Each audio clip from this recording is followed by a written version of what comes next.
Best employee of the month. మళ్ళీ చెప్తున్నా, best employee అంటే ఇప్పుడు నేను మీకు ఇండివిజువల్ గా ప్రతి ఒక్కరికి ఒక్కొక్క వర్క్ చెప్పిన అవన్నీ చేయాలి. ఇంకేంది అక్కకి ఇస్తా best employee. Best employee of the month.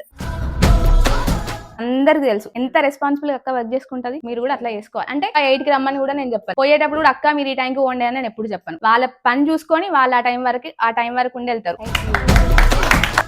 నేను చెప్పే రూల్స్ ఫాలో అవ్వాల్సిందే. బాధ్యత ఇచ్చిన అంటే వాళ్ళకి ఎక్స్ట్రా పని కంపల్సరీ ఉంటది. నార్మల్ వాళ్ళకంటే కొంచెం ఎక్కువ వర్క్ కంపల్సరీ ఉంటుంది. ఓకేనా అండి? ఓకే కదా అందరికి? ఓకే. ఇప్పుడు మీరు రీల్స్ చేస్తున్నారు, రోజు చూసే లక్షల మందికి మీరు ఇక్కడ ఏంటిదని కనబడుతుంది. Kitchen manager, supervisor.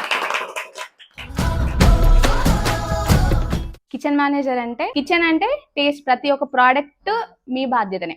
నా దగ్గరికి రానే రావద్దు. అన్ని టేస్ట్ చూడాలి, క్వాలిటీ చూడాలి. ప్రోడక్ట్ మీ దగ్గరికి రాని వీళ్ళ దగ్గరికి రావద్దు. అందరూ నేను చెప్తే మీరు ఎట్లా నో అనరో, లేదు నేను చెయ్యను అనరో, వాళ్ళు చెప్పినా మీరు ఫాలో అవ్వాల్సింది. ఆంటీ మీకు ఆల్రెడీ సూపర్వైజర్ అంటే చెప్పిన ఏంటి టైమింగ్స్, అందరు టైమింగ్స్ చూసుకోవాలి. ఎగ్జిక్యూటివ్ మేనేజర్ అక్క కొట్టండి. నేను చెప్పే మాటకు మీరు అందరు ఎంత వాల్యూ ఇస్తారో అక్క చెప్పే మాటకు కూడా అంతే వాల్యూ ఇవ్వాలి. అక్క మీరు అందరికంటే ముందు రావాలి, అందరికంటే లాస్ట్ పోవాలి.